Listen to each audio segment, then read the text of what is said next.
All right.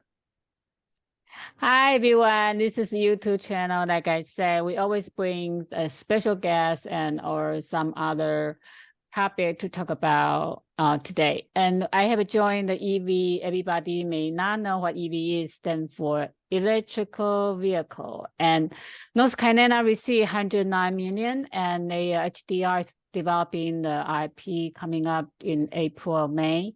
I have been attending the meeting to talk about it. And one of my veteran group team bring me Brian. Can you hear me?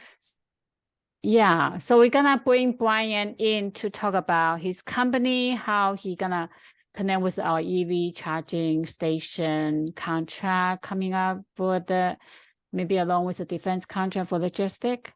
So let's welcome Brian to come to our show. Hi, Brian, how are you? How you doing, Steph? I'm doing good. Thank you. All right, why don't you give us a little bit bio, like 1 minute? Who you are and where you are and what you do. You know, Okay. like very short bio. Sell yourself.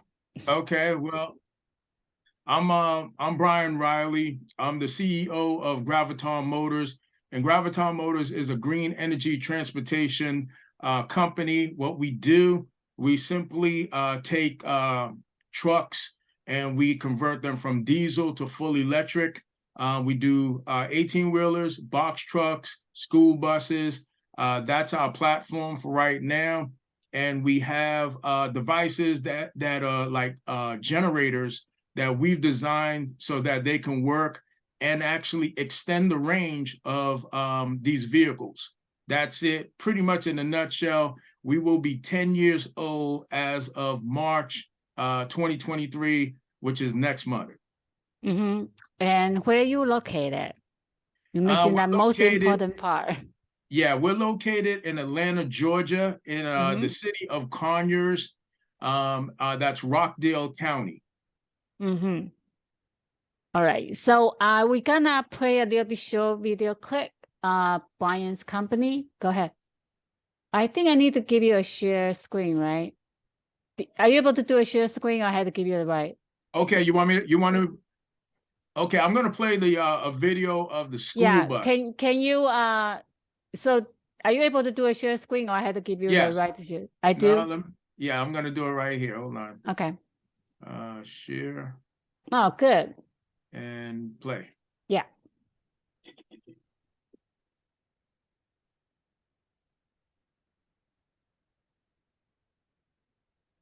It's no sound? The sound is there. I only see the Can you hear it? No, I cannot hear it. Okay. I can hear the sound over here. Oh, I had to hear here first, not yours, just hear yours. Huh, okay. Let's continue.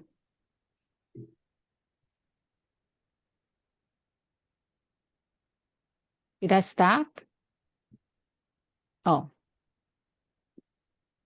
Oh, interesting. Oh, that's a charging station. Mm-hmm. Mm-hmm.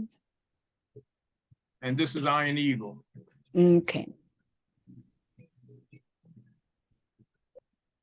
All right. There you go. Okay, so why don't we share about more in depth, because talk about your innovation and what you plan to, and what kind of strategy you have right now, and who are you looking for to team with? Okay, my connection wasn't that great, but I think I get what you're saying. Yeah. Well, basically, the multi-core generators that Graviton Motors has designed, we have one for the cars, and we have elevated and redesigned it to go into 18-wheelers. That unit is about 600 pounds and produces 960 volts of electricity. And then after that, we have some other proprietary devices that can actually increase the current before we drop it across the motors. In the video that you just saw, we use some of our wind technology up in the front Those blades are actually turning 48-volt generators. There's actually 4 of them, 2 on each side. And then what you saw was a big motor and then 3 generators. That unit is producing 720 volts, the one that you just saw in the video. And then there's a single motor. There's a single motor that's down in the belly. And then the last piece is, well, not the last piece, but you have the battery packs that are hot swappable towards the, I think that was towards a little bit before the rear tire. And then you have the solar that's up on top of the school bus. The solar, the role of the solar is when the school bus comes back to the yard and it's parked, it can be charged up by the grid, but it also is being charged by the solar. So once it finishes topping off, all the extra electricity goes back to the grid. So when we have Saturdays and Sundays and there's no school, that means the bus is not using its electricity. So all the extra electricity from the sun will go back to the grid. And that means at the end of the year, the Georgia Power will give the school system a check and say, thank you for all that extra electricity that you push back to the grid. I see. That's a little so bit right, but that is kind of innovation. So that means if right now we are the normal bus is using gas, right? And then you use electricity.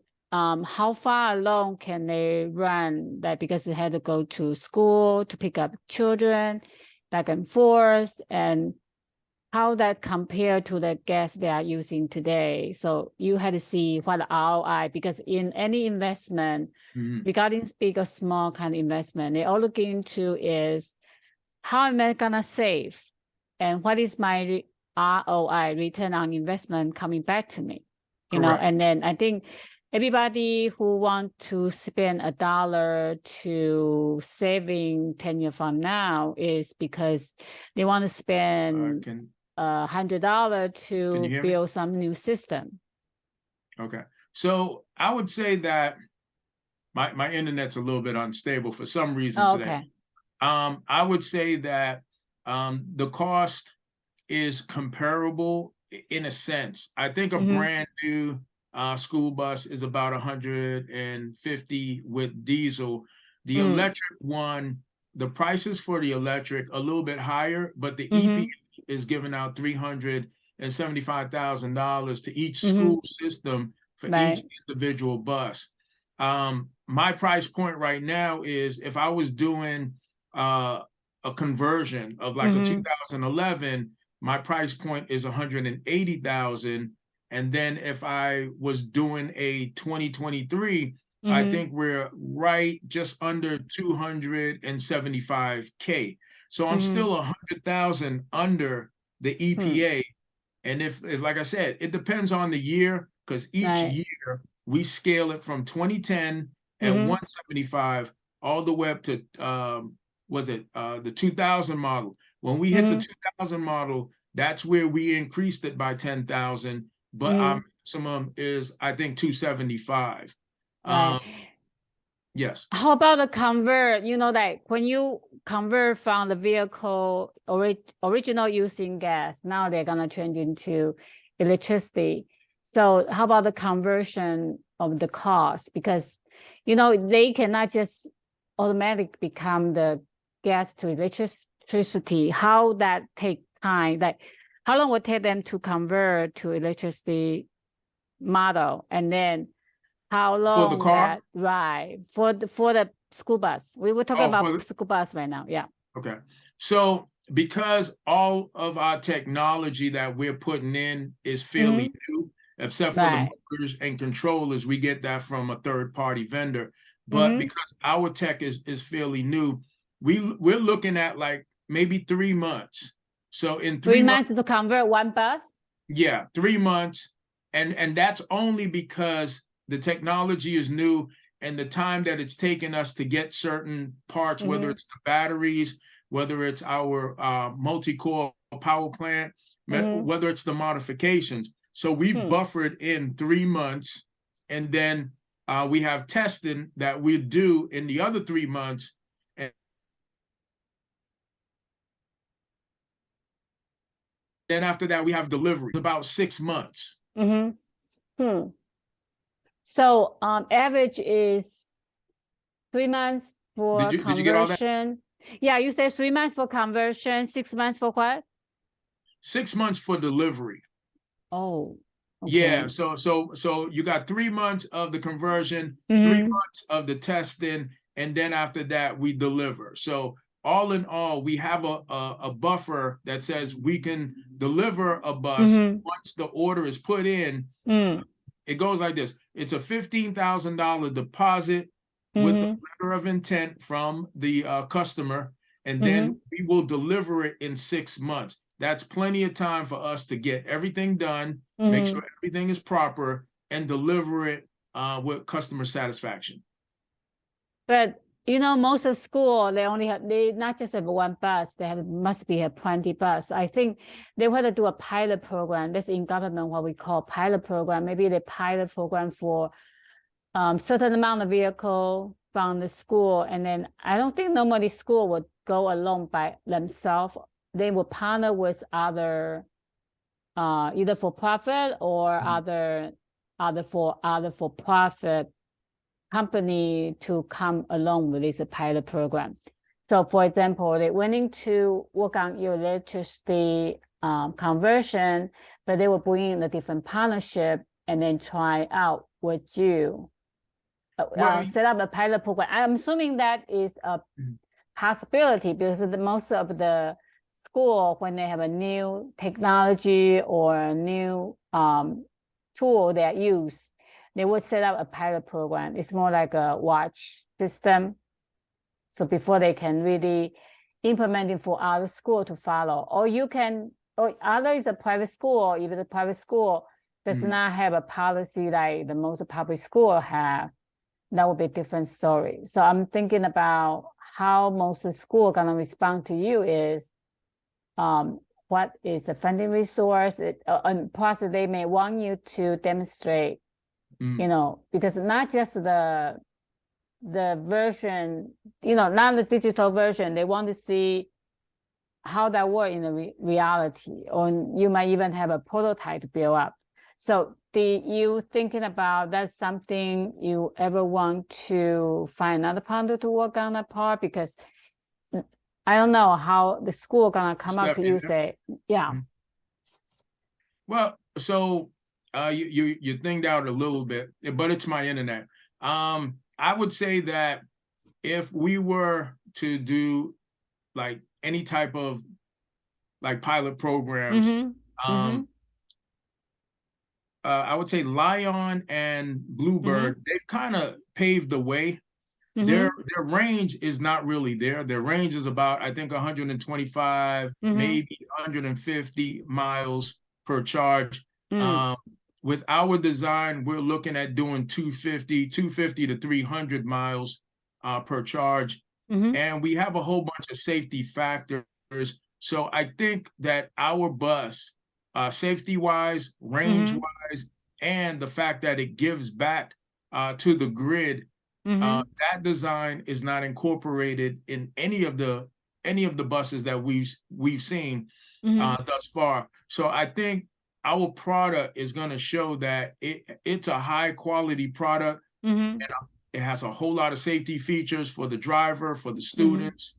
So I really feel that once we get rolling and we're able to show the technology on video, on YouTube, on our website, that you know, we'll show that this is a quality product and that it's ready for, you know, production. Okay. Then the other question that would always come up is competition. Do you think some other company, regardless of the scale, have you heard some of the competition have a similar idea you have and it's already in market trial, or some of them may have different kind of strategy to come up in the, so you had a head on with your competition? Well, I would say you're gonna have some competition. I mean, Right. I know that Bluebird, they've got almost 1,000 buses out there. Mm-hmm. Lion, I'm not sure how many Lion has out there, and Lion is fairly new. And Mm-hmm. there's probably another one or two more. You got Thomas Built. Um, Mm-hmm. so everybody's gonna bring a different flavor to the Oh table. yeah. Mm-hmm. For us, I think we're the only ones, except for Lion, that might be able to convert an existing Mm-hmm. bus. Thomas Built, because they are who they are, they're Mm-hmm. probably doing it from the ground up. But Mm-hmm. there are about 400 and something thousand school buses out there that Mm-hmm. we can convert with Graviton Motors technology.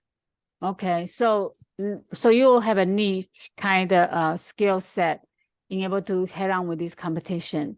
So I guess the next thing for you is coming up to this opportunity is about how many school you already counter, and then you're gonna focusing on just your state first, your city first, and then gradually to expand.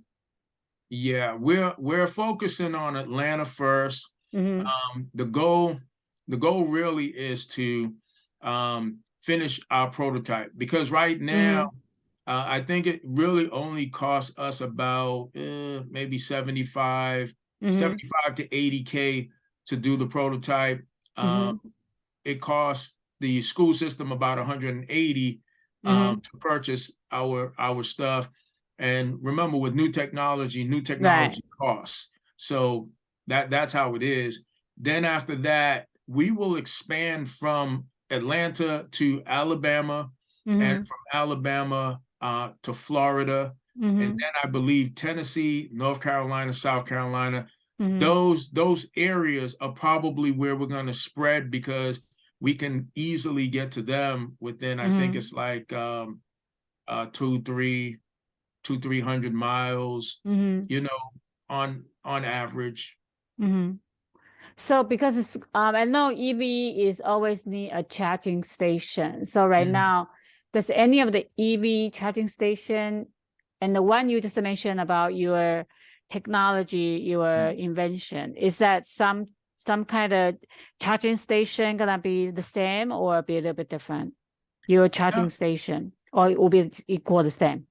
no, it'll probably be the same. We'll stick to the standard. We'll stick to the Mm-hmm. standard. If we could do more mega charging with the Mm-hmm. school buses, that's a possibility, because you don't want to have a school bus there for 4 hours trying to charge. Even though we have Mm-hmm. solar, we're Mm-hmm. still trying to make sure that we have the range. Mm-hmm. We assume that we'll have less charging because we have more range. So Mm-hmm. that's the goal. When you have shorter range, it takes longer to charge all the way back up. Mm-hmm. You know, so I Right. think we're going to be stable with just maybe a supercharger. Mm-hmm. Um, maybe 10 here Mm-hmm. at each school for now, or however, until they can grow. And I think there's going to be a package that the school can purchase, so Mm-hmm. that some of that is taken up by the government, a Mm-hmm. good majority of that. Mm-hmm. So that's Yeah. enlarge about your technology into a defense contract. That's the kind of scenario we're talking about here. Do you think how defense contract, the defense agency out there will be benefit from your technology?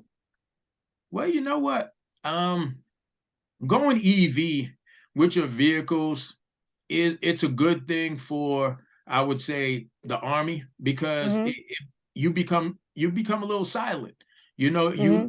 make less noise, so Mm-hmm. therefore you're able to penetrate certain cities or whatever a Mm-hmm. little bit quieter than having a Hummer, and all that noise coming. They can hear Mm-hmm. you coming, but with Right. EV you can't. So our power plant probably Mm-hmm. could go into some Hummers, into some other type of vehicles. Mm-hmm. I can see something like that. Yes. Okay, so you think the sound system reduced, the noise level reduced. That could Yes. be An because you had to advantage. be high in the plant side, so that way you'll be able to undetect it Correct. from the enemy side. Okay. Yeah, they won't So hear I you guess, coming. yeah, I think the noises, there will be defense might be wonder about that. And plus also is if defense is also very interesting about the battery technology as well. What kind of battery technology you can bring on the table? Say that last piece again. Battery, electrical, Well, yeah, the batteries on technology. the battery side, I've got about 4 battery manufacturers. I got two here that's in the States. One's in Cali, the other one's in Georgia, and I haven't talked to the one that's in Georgia yet. But the other two, they're overseas. They do have a US, when you talk about defense, they always have a US by policy, like they do not welcome foreigner. Gotcha. Yeah, So I'd have to work with a battery manufacturer that's local here to the US, correct? Right. They Okay. do have a standard when you talk about defense contract. It's just the safety concern, international border, and all that. So Okay, it's gotcha. kind of, yeah, this is part of one of the GSA schedule just talking about is a limitation for bringing in from overseas. Gotcha. It's a limitation, right? Especially I want to here highlight is if your company from China, it's kind of like a no defense. It's more like right now defense is very tight and winning knowing the message from anything from overseas, and then depending on this country you are in, and then bringing here. So it somehow is very difficult winning the policy and winning the requirement they are gonna be under. So that will be something we gonna be able to focusing on. And then I mentioned about for innovation on the government side, we have SBIR, STTR. Those are the research for R&D, and like Brian's technology, but somehow he will have to come out with spending a year long to work on a white paper. So it's like your idea could be presented to see if that gonna be to go into the defense or not to go to defense, because what can fit into the commercial side may not fit into the defense side. So it really depends on the agency needs and agency's preference, and process. SBI and STTR are a long-term, much long-term events than the GSA schedule. GSA schedule from our last meeting, GSA schedule is more hand-on on your tech, you already service, just a part of your packaging you provide to your clients. So, and then you put out the GSA with discount price. So somehow that's a completely different from SBI and SBR. It's more like focusing on different kind of necessity and had to be a really niche focus. So you also had to have somehow you had to understand is when you're writing a paper that's kind of like a white paper that maybe 10 pages long, you had to, it's also about who the audience is reviewing your paperwork. So it's like, it's not like you have to be a scholar to write out, but you also had to write a language that people can understand. Like the simplify, the better. That's what I went to a SBIR, STDR webinars, learn from that too. So if you're thinking your technology that works like Brian does, and everything SBI, STTR will be a great way to go, because that is innovation, and the part that is the scientific research and defense contracts really need at this point.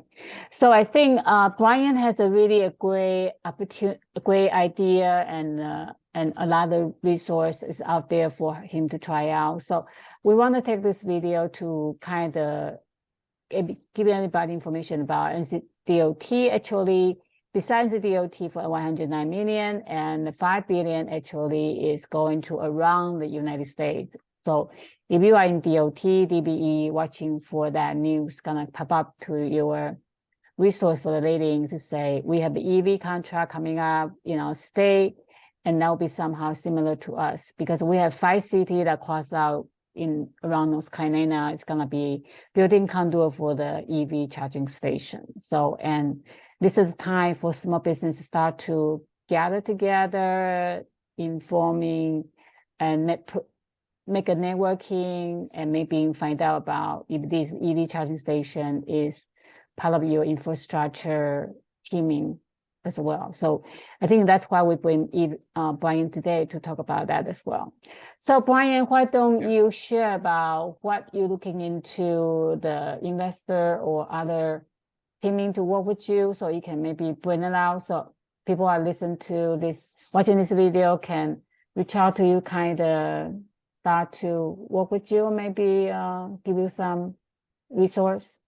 Yeah, I mean, the school bus, the electrification of the school bus is interesting. What I'm trying to do for small investors is give them an opportunity to actually, a small group, let's say about 12 or so, we're looking to do 50% return on their investment. So let's say they bought 50,000 or 75,000 to the table, then we would do 50% return on that investment in 10 months' time. So according to our calculations, it's only taking us 3 months to get the unit together. Another 3 months is the testing piece. We delivering in 6. So if we're getting customers that are coming in and dropping their deposits of 15,000 per each vehicle, and the letter of intent, we're able to actually get some other financing that we can get things done even more quicker. And that way, by the time we deliver in 6 months, that's a full payment. And once we get full payment, our profit is about almost $105,000 per unit. So there's 40,000 from that profit that we're willing to share with investors. And we feel that we can bless a couple of investors on this project, and then even on the 18-wheel project, we can still bless some early investors that want to make that type of capital. And eventually, we might scale it down to where it goes from 50% to 25% for maybe another Brian, 10. Okay, yeah, I think the more information we're gonna come back to discuss. Maybe we bring Brian back to our program to talk further. So good night, everyone. Thank you for watching. Thank you, Brian, for coming. Bye-bye, everyone. Thank you. Thank you. It's been a pleasure. Thank you. Bye.